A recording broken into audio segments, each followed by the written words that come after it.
What's up, everybody, and welcome to another edition of Clay's Corner. I am Russell Clay. I am a staff writer over at fantasyguru.com. I've been playing fantasy football for over 20 years, and I've been playing DFS, daily fantasy, and dynasty fantasy football for over a decade.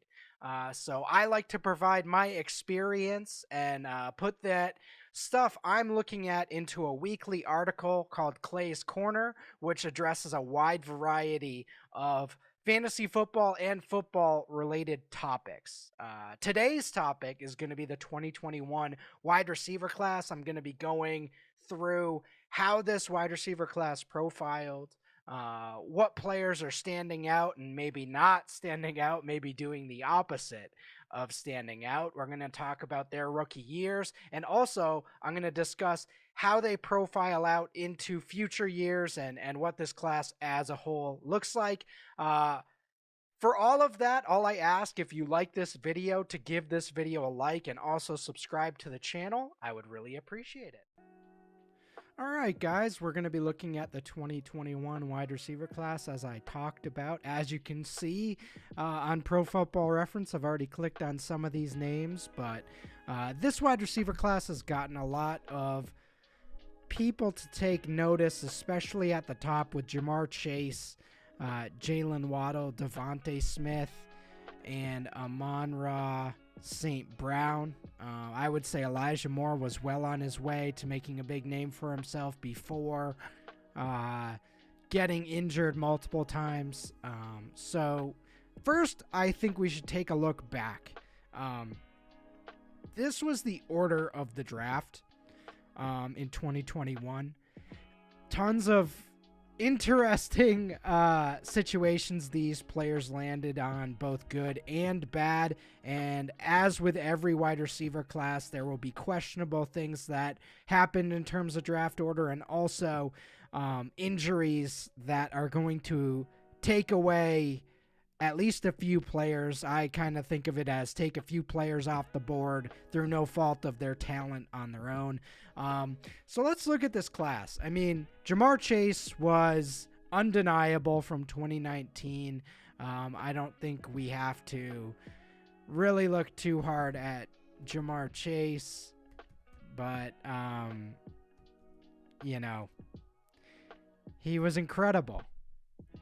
We only needed to see that 1 year, 2019. I've talked about it a bunch of times before, but 1,785 receiving yards on 85 receptions. Absolutely dominant from snap one of that year. Sat out and, became the clear first wide receiver taken in this draft, despite Jalen Waddle and Devonte Smith. Jalen Waddle got hurt in his final year at Alabama, but, really good prospect with elite athleticism. Devonte Smith, Biletnikoff winner, absolutely amazing final couple seasons at Alabama. So we had 5 first-round wide receivers, and when you kind of look at wide receiver odds, you think 5, you probably get 1 or 2 usually that really break out in year 1. While we don't think of it as a breakout for fantasy football purposes, Devonte Smith broke out in year 1. 875 receiving yards, 61 receptions in 16 games. That's a really, really strong rookie season, even from a top 10 pick in the NFL draft. Even guys like Calvin Johnson didn't have big rookie years. So, you look at the Jamar Chase, 1,429 receiving yards, and we still have one more game in this year. But he's putting up just expectations should not be that high for any wide receiver. Even though he's hitting those numbers, we shouldn't be expecting that from a first round wide receiver. Kadarius Toney, showed some really explosive ability in the few games he was healthy for the Giants, but ultimately played quote-unquote 10 games, but really only played about 6 or 7 healthy, and left a few games early with ankle injuries and an assortment of problems. So Really hope Tony can stay healthy, but it's unclear if that's going to be the case through year one. And I know he did have some injuries as a college player. Rashad Bateman also had a stint on IR. Same with Elijah Moore.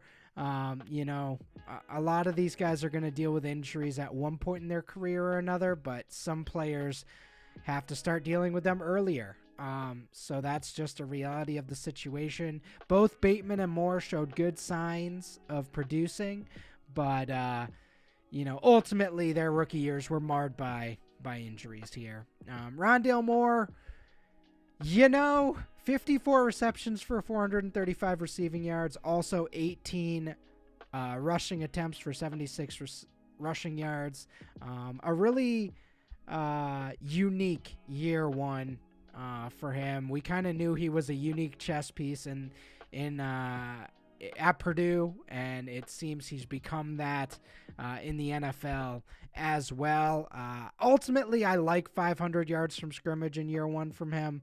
I probably had lower expectations than some for him in year one, but he's got a pretty tough depth chart to scale. He's 21 years old. He was only a second round pick, so long term we should be really high on second round picks, but in year one we should not be expecting starter fantasy football potential. So, and then we kind of get to the weird ones. Dwayne Eskridge and Tutu Atwell, absolutely confusing at the time, and still confusing to me now. Tutu Atwell, 150 pounds, second round pick. They say 165 in here, but I know he weighed in the 150s at the combine, maybe even into the 140s. So take those numbers for what you will.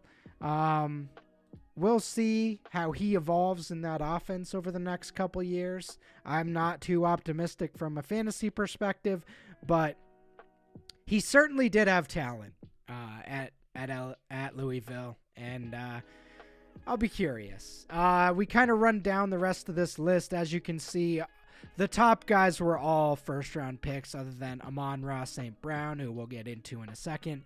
But as you can see, once you go down the line here, the production gets less and less and less until you get to the 5th, 6th, 7th round, where there's almost no real production here. So, when you kind of look at this, there's a lot going on here. Josh Palmer, Diami Brown both showed some signs.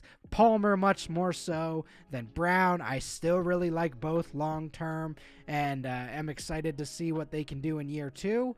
I think we like what Josh Palmer showed us, but ultimately with third round picks, you kind of have to see what that depth chart next year looks like, whether they get the hype pieces in in there.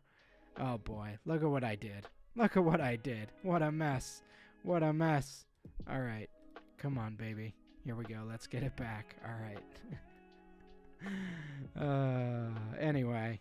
All right, let's fire away here. Let's well, I guess I'll show you guys a tutorial. There we go. That's how you do that. So, anyway, the point being, high picks, gonna produce for fantasy purposes in year one. Amon-Ra St. Brown, this is really rare for a rookie to produce like this. A fourth round pick tends to not get on the field much in year one. As you can see, the rest of his fourth round brethren not really touching the field at all. But he had a unique situation, really limited depth chart, and a guy I think we should be watching, in the coming years. I'm very curious when they bring in more competition for targets, what his role is going to look like. So, all right, this is what the receiving yards and yards from scrimmage looks like in order. And I think we should just talk about, so before this class even played a snap in the NFL, it was going to be a really good one because of Chase, because of Waddle, because of Smith. These guys are pretty special overall, and that's why they all went in the top 10. We are not going to be seeing 3 top 10 wide receivers in 2022 in that class. This class dominates that one, and I think we should note that. And even the guys that didn't necessarily produce big years in year one, Rashad Bateman, Kadarius Toney, I think we should still be relatively high on them. And I think we are going to. So we have Elijah Moore, Rondale Moore. I think we should be optimistic about them. Nico Collins is a guy that got on the field in year one, but he's definitely starting alongside Brandon Cooks. I'm not sure that we've seen enough, especially when they're going to bring in more competition for targets next year, if he's going to be able to sustain his starter role. He didn't really emerge in year one, but, I guess we can be cautiously optimistic. But the guy I'm really honing in on for players that didn't break out in year one, I would say is Josh Palmer.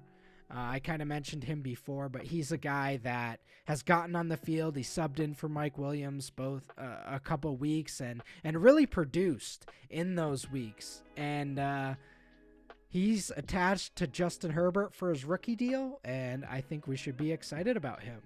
Another guy we should be excited about is Anthony Schwartz, former track star, 3rd-round pick out of Auburn.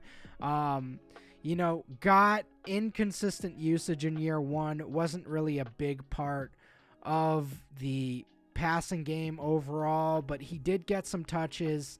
He did play special teams. He did make an impact and sort of make a name for himself in year one. That's really what I want to see from a 3rd-round pick. Anthony Schwartz is a guy, 21 years old, 4.2 speed, and does have some ball skills. So a player that I think we should be cautiously optimistic on. Terrace Marshall, it didn't really happen for him in year one. I liked the profile. I didn't love it. But he hasn't really done much, and we can blame some of that on the, on the Carolina Panthers passing game, but ultimately this was a frustrating year for him. So yeah, I'm not loving what happened in year one, because he did get starter snaps early on and he did not produce. Clearly there's a terrible quarterback situation there, but 2nd-round pick, losing the starter snaps about halfway through the year, not a great sign. I know he got injured too, but I'm a little worried for a guy who was generally high on him. I think we should be, if we can get him really cheap, I think that's an okay move, but I'm not going out and buying Terrace Marshall this offseason after what we saw. I think you want to go with guys who at least showed some signs of making big plays. Diami Brown's made some big plays this year.